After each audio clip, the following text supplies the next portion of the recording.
मैं 26 साल की हूँ।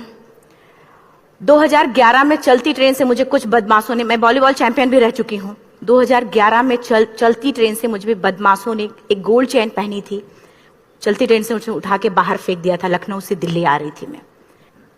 कंपार्टमेंट में बहुत सारे, जनरल कंपार्टमेंट था, बहुत सारे लोग थे, किसी ने मना नहीं किया। एक प्लेयर का जो स्पिरिट होता है वो अपने आप, जब कोई छीनने की कोशिश करता कुछ भी, वो देता नहीं है। तो मेरे में भी था, मैंने मना किया और उन्होंने मुझे चलती ट्रेन से वो 4-5 ने उन्होंने बाहर फेंका। दुर्भाग्य ये था कि उसी समय दूसरी ट्रैक से ट्रेन आई और मैं उस ट्रेन में टकराई, फिर नीचे गिरी, दोनों ट्रेनें निकल गईं। कुछ देर बाद मैंने हाथ को ऐसे रख के उठने की कोशिश किया तो देखा कि मेरा पैर कट चुका था। थाई को उठा के देखा, मेरा पैर ऐसे जीन्स में लटका हुआ था, ब्लड फोर्सफुली निकल रहा, दूसरे पैर की हड्डियां टूट टूट के बाहर निकल चुकी थी। पूरी रात में चिल्लाती रही ट्रैक पे, छोटे छोटे पत्थर होते ऐसे चिल्लाती रही कि कोई बचा ले, कोई नहीं आया बचाने। और जब पूरी रात चिल्लाते चिल्लाते इतना कि मुझे दिखाई भी देना बंद हो गया, जब ट्रेन आता था तो वाइब्रेट होता था। इतना ही नहीं, फ्री का इनविटेशन भी लोगों को मिल गया था, कुछ लोगों को। ट्रैक पे आपने ट्रेन की ट्रैक पे छोटे छोटे चूहे देखे होंगे, मेरे कटे हुए पैर पे आग के मेरे पैर कुतर रहे थे। मैं ब्रेन कॉन्शियस मेरा पूरा काम कर रहा था मेरे, लेकिन बॉडी में कोई भी मूवमेंट नहीं था। पूरे पल में वही चीजें सोच कि कैसे मैं अपने आप को कैसे बचा पाऊं। लेकिन करीब पूरी रात ऐसे बीता। सुबह गांव वालों ने मुझे बरेली डिस्ट्रिक्ट हॉस्पिटल यूपी में है, वहां पे हुआ था ये। सुबह गांव वालों ने मुझे उठाया, डिस्ट्रिक्ट हॉस्पिटल ले जाके रखा। तो फार्मासिस्ट, डॉक्टर, सीएम, जितने लोग थे आपस में बातें कर रहे, अरे हमारे पास तो एनेस्थीसिया नहीं है, ब्लड नहीं है, इसका इलाज शुरू करें तो हम कैसे करें। मुझे भी नहीं दिखाई तो नहीं, लेकिन मेरा सुनाई दे रहा था सब कुछ। वहां पे कहां से हिम्मत आई मुझ में, मुझे भी नहीं पता। मैंने बोला वहां पे कि सर जब मेरा पूरा पैर कटा, तब मैंने इतनी देर रेलवे ट्रैक पे थी, मैं उस चीज को बर्दाश्त किया, तो अभी तो आप मेरे अच्छे के लिए मेरे पैर काटेंगे। शायद आपको यकीन नहीं होगा, या फिर कभी आप लोगों ने ये चीज नहीं देखी, कोई डॉक्टर या फार्मासिस्ट अपना ब्लड दे के किसी पेशेंट को बचाया। मेरी इस बात को सुनने के बाद वहां के डॉक्टर और फार्मासिस्ट दोनों ने एक एक यूनिट ब्लड दिया और मेरे पैर को बिना एनेस्थीसिया अलग कर दिया गया। आज भी मैं उस दर्द को महसूस करती हूँ। जब भी मैं जब बोलती हूँ तब मैं वो चीजें महसूस करती हूँ। उसके बाद जब बात मीडिया में आई, लोगों को पता चला कि रिमा नेशनल प्लेयर है, KGMC king George medical college Lucknow में एडमिट करा, लखनऊ से फिर sport minister, AIIMS trauma centre Delhi. तब तक सब ठीक ठाक चल रहा था, प्लेयर होने की वजह से अच्छा ट्रीटमेंट मिलना शुरू हुआ। करीब 4 महीने मैं एम्स में रही। एम्स में रहने के बाद जब मैं थोड़ा ठीक हुई, करीब 25 दिन बाद जब ठीक हुई, न्यूज़पेपर में गोल गोल लिख के आ रहे कि अरुणिमा के पास टिकट नहीं था, अरुणिमा ट्रेन से कूद गई। उसका खंडन किया घर वालों ने, फिर बोला कि अरुणिमा सुसाइड करने गई थी। जिस लड़की का शरीर का एक अंग कट चुका, पूरी जिंदगी का पता नहीं, कि व्हील चेयर है, बैसाखी, या पता, यहां तक कि मेरे स्पाइन में 3 फ्रैक्चर था, मुझे यह भी नहीं पता था कि मैं बेड से उठ भी पाऊंगी कि नहीं। अंदाजा लगाया जा सकता, सिर्फ अंदाजा लगाया जा सकता है कि उसकी दिलो दिमाग पे क्या चल रहा होगा, उस परिवार की क्या स्थिति रही होगी, जब जिस परिवार की एक यंग एज लड़की का इस तरीके का सिचुएशन हुआ हो। फिर भी कहते हैं कि जहां चाह होती वहां राह मिली जाती है। एम्स के हॉस्पिटल के बेड पे मैंने डिसाइड किया, क्योंकि अपनी बातें हम चिल्ला चिल्ला के करे, वो सिस्टम की इतनी हाई लेवल की बातें हो रही थी कि हम एक मध्यम वर्गीय फैमिली से थे, हम अपनी बातें चिल्ला चिल्ला के कह रहे थे, लेकिन कोई नहीं सुन रहा था। लेकिन कहते हैं मैंने अपने दिल, दिमाग, अंतरात्मा से ये चीज सोच लिया कि ठीक है, आज आपका दिन है, जितना चाहो बोल लो, एक दिन तो मेरा दिन आने वाला, मैं प्रूफ कर दूंगी कि मैं क्या हूं, मैं क्या थी, ये मैं प्रूफ कर दूंगी। हॉस्पिटल के बेड पे डिसाइड किया वॉलीबॉल लाइफ का सबसे टफ गेम करना है, तब मैंने माउंटेनिंग चुना। जब मैंने माउंटेनिंग कहने और करने में बहुत फर्क होता है। जब मैंने माउंटेनिंग की बात सोची और लोगों के सामने, सबसे बड़ी चीज थी सही गाइडेंस में ट्रेनिंग लेना, दूसरा स्पॉन्सरशिप। इतना बड़ा एक साथ तो मैंने 40 से 50 लाख मैंने वाकई में कभी नहीं देखे थे पहले। मेरे लिए बहुत बड़ी चीज थी वो इकट्ठा कर पाना। जब मैंने लोगों के सामने रखा कि मैं माउंटेनिंग करना चाहती हूँ, एवरेस्ट के लिए मुझे ट्राई करना है, हर किसी ने मुझे बोला कि क्या है, पागल हो चुकी हो क्या, तुम्हारा दिमाग खराब हो चुका, तुम कभी नहीं कर सकती माउंटेनिंग। एक पैर आर्टिफिशियल है, दूसरे में रॉड है, और तुम्हारा दिमाग खराब है, स्पाइन में भी फ्रैक्चर है, तुम पागल होगे, चुपचाप कोई नौकरी करो, जीवन यापन करो। क्योंकि लोगों का सबसे बड़ा प्रॉब्लम ये होता, लोग फिजिकल देखते, पैरों को मेरी अंतरात्मा में क्या चल रहा था वो तो किसी को पता ही नहीं था। मुझे लगता है कि आज यहाँ पे मैं भी सुबह से देख रही हूँ, इतने अच्छी अच्छी चीजें मैंने सीखी यहाँ पे।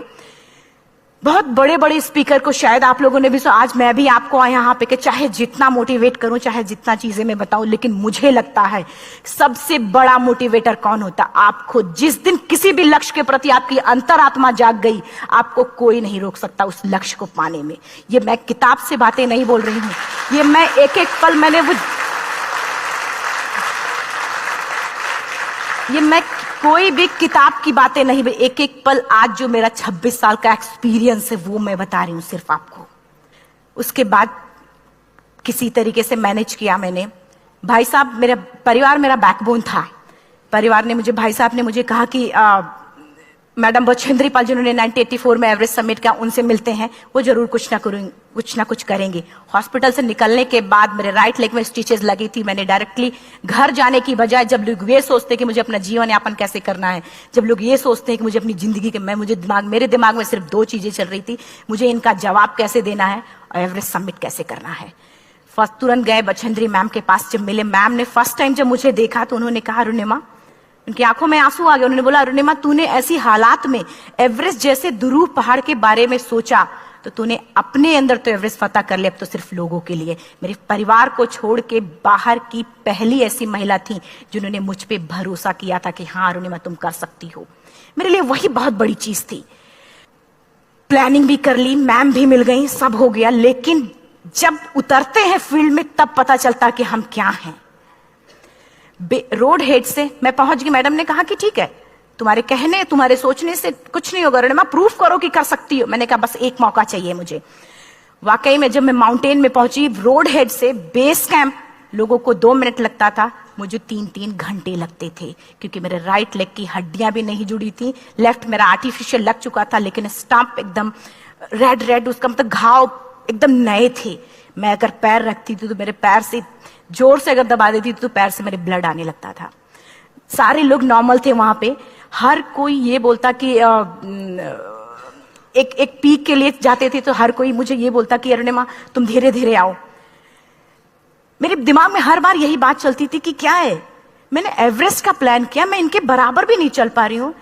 खुद से संकल्प लिया कि कोई बात नहीं, एक दिन ऐसा आएगा कि मैं इनसे पहले जाऊंगी। और आपको शायद यकीन ना हो, आने वाले 8 महीने बाद पूरा का पूरा वेट उठा के बेस कैंप से साथ निकलते और टॉप पे पहले पहुंचते। ऐसे करके देखते थे कि अरे ये लोग तो पीछे। खुशी होती थी। उससे भी ज्यादा मुझे खुशी तब होना शुरू हुआ जब वो सारे लोग आके मुझसे ये पूछते, मैडम खाते क्या हो, बता दो। पैर नहीं है फिर भी कैसे चलते हो। उसके बाद पूरा मुझे स्पॉन्सरशिप मिला। मैं जब एवरेस्ट के लिए गई, मेरे लिए सबसे बड़ा, एवरेस्ट की जर्नी में मेरे सबसे बड़ा चैलेंज यही था कि दूसरे को समझा पाना। मैं नहीं समझा पाती कि भाई मैं कर सकती हूं। जब मैं एवरेस्ट के लिए, शेरपा होता, शेरपा को जब ये बात पता चला कि मेरा प्रोस्थेटिक लेग है, आर्टिफिशियल लेग है, दूसरे में रॉड, बोला नहीं ले जा सकता, इसकी वजह से तो मेरी भी जान जाएगी। मैडम ने, हमने सबने कन्विंस किया किसी तरीके से। मन वाकई में जो टीवी में हम और उसमें फोटोज में देखते हैं, ब्लू और ग्रीन आइस, हिला देने वाला होता। जितना सुंदर दिखता उतना ही हिला देने वाला होता। जब मैं, हमारे ग्रुप में 6 लोग थे, रॉकी एरिया तक मैं सबसे पहले थी, लेकिन जैसे ही मैं ग्रीन और ब्लू आइस में गई, मेरा आर्टिफिशियल लेग स्लिप कर जाता था। फ्रंट पॉइंटिंग से, जब मैं फ्रंट क्रैम्पोन से फ्रंट पॉइंटिंग मारती थी, लेफ्ट से पेन होता था तब भी करते, लेकिन आर्टिफिशियल जैसे फ्रंट पॉइंटिंग मूव हो जाता, मेरा पैर ही मूव हो जाता था। शेरपा मुझे बोला नहीं हो सकता अरुणिमा, जबरदस्ती मत करो। मैंने कहा कुछ नहीं, ये मेरा पैर है, मैं जानती हूं कैसे चलेगा। फाइनली 1, 2 बार, 3 बार करने, 4 बार, 5 बार होल हो जाता था। आइस थोड़ा टूट के निकलता था तो मैं वहां पैर रख के जाती थी। कैंप 3 तक ठीक था, प्रॉपर एक्लिमेटाइज किया अपने आप। कैंप 3 तक जनरली गए।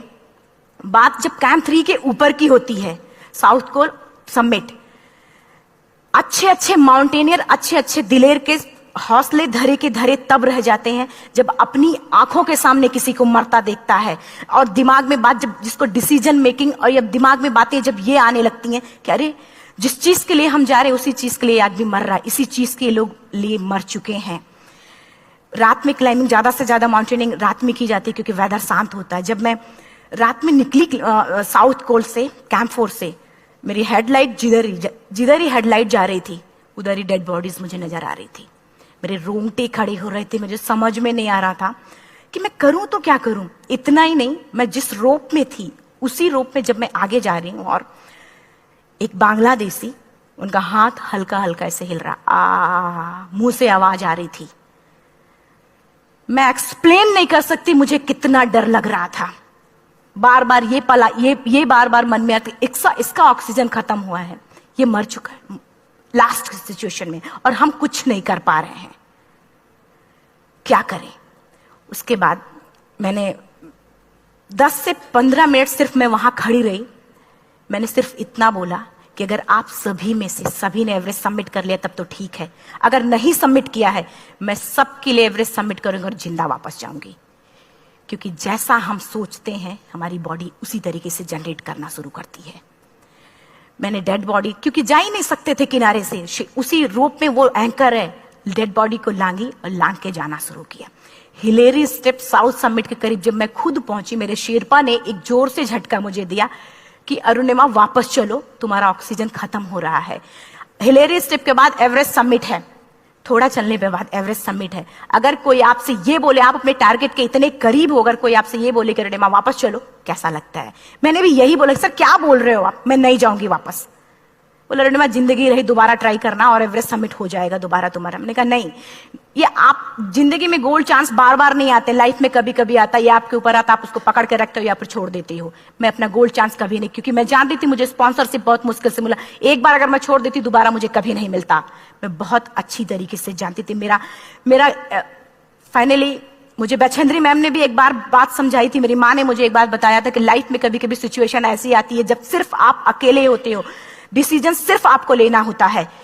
जहां पे भी होना, खड़े होकर हल्का सा पीछे मुड़कर देखना और ये सोचना कि आप एक एक कदम चल के यहां तक पहुंचे हो, सिर्फ अपना एक कदम आगे बढ़ाना, तुम देखना कुछ देर बाद तुम टॉप पे होगी। मेरे दिमाग में उनकी बातें वीडियो की तरह चल रही थी और सिर्फ एवरेस्ट का टॉप चल रहा था। मैंने शेरपा को पहले कन्विंस करने की कोशिश की कि भाई चल, कुछ नहीं होगा भाई चल। फाइनली जब वो नहीं माना, मैंने एक कदम आगे बढ़ाया, डिसीजन लिया कि नहीं जाना ही जाना है। आगे बढ़े, करीब 1 से 1.5 घंटे बाद मैं टॉप पे थी। और इतना ही नहीं, आज भी मैं जितनी बार बोलती हूं उतनी बार मैं महसूस करती, अब मेरे रोंगटे खड़े हो जाते हैं, मेरा दोनों हाथ ऊपर करके जोर जोर चिल्लाने का मन कर रहा कि इतनी जोर से चिल्लाऊं कि सबको बता दूं कि आज मैं टॉप ऑफ द वर्ल्ड पे हूं। उन लोगों को बता दूं जो लोग ये सोचते हैं, लड़की, दूसरे विकलांग, तीसरे मिडिल क्लास में, जो लोग एक बार हार के फिर दोबारा लड़ना नहीं चाहते, जो लोग हारने के बाद सोचते हैं कि हम दोबारा कुछ कर नहीं सकते, उन लोगों को मैं चिल्ला चिल्ला के टॉप से बताना चाहती थी कि नहीं, आप सब कुछ कर सकते हो, सिर्फ एक सोच की विकलांगता, हैंडीकैप आदमी यहां से होता है, यहां से नहीं। अगर यहां से जो आदमी विकलांग है तो नॉर्मल आदमी भी विकलांग है, जो अगर यहां से विकलांग है। चिल्ला चिल्ला के मैं बताना चाहती थी। मैंने शेरपा से कहा कि आप एक फोटो खींच लो, क्योंकि सारे लोग फोटो, अपना नेशनल फ्लैग का जो वैल्यू होती है ना, वो जो हम कहीं बाहर होते हैं तो पता चलता है। मुझे भी बहुत खुशी हो रही थी, फ्लैग को हग किया और बोला फोटो खींचो। बोला पागल हो गई है, तेरा ऑक्सीजन कभी भी खत्म हो जाएगा, नीचे चल। नहीं, फोटो खींच लो। फोटो खींचा उसने। वो तो अगली बार इतना तेज गुस्सा हुआ, मैंने उसको बोला कि भाई वीडियो भी बना ले। 8848 की हाइट पे ऑक्सीजन खत्म हो रहा है, आज हम भी हंस रहे हैं आप लोगों के साथ क्योंकि यहां पूरा ऑक्सीजन है। और 8848 की हाइट पे जब मुझे शेरपा, कोई भी शेरपा को बोलेगा भाई वीडियो बना, तो परेशान हो जाएगा, पागल हो चुकी, तू मर जा यहां, मैं जा रहा हूं नीचे। मैंने कहा नहीं, कुछ नहीं होगा, आप बनाओ वीडियो। किसी तरीके से मन में 4-5 पेयर बैटरी रख के लेके गई कि डिस्पोजल कैमरा, एक अलग कैमरा की, मतलब एक नहीं काम करेगा तो दूसरा करेगा, प्रॉपर प्लानिंग से। शायद आप लोग भी सोचो कि वाकई में लड़की को इतना बड़ा रिस्क लेने की क्या जरूरत थी, कि जिंदगी कभी भी जा सकती थी इसकी। लेकिन मैंने वो रिस्क लिया क्यों? क्योंकि मैं चाहती थी, कहीं ना कहीं से मेरे भी दिमाग में ये बात आ चुका था कि मैं जिंदा वापस ना जाऊं। मैं चाहती थी कि अगर मैं जिंदा ना जाऊं तो ये वीडियो मेरे इंडिया, शेरपा से मैंने यही बात बोली, ये वीडियो अगर मैं जिंदा नहीं जाती, ये वीडियो मेरे इंडिया पहुंचा देना, मेरे यूथ तक चला जाएगा। क्योंकि मैं चाहती थी कि 11 अप्रैल 2011 को मेरा एक्सीडेंट हुआ, 21 मई 2013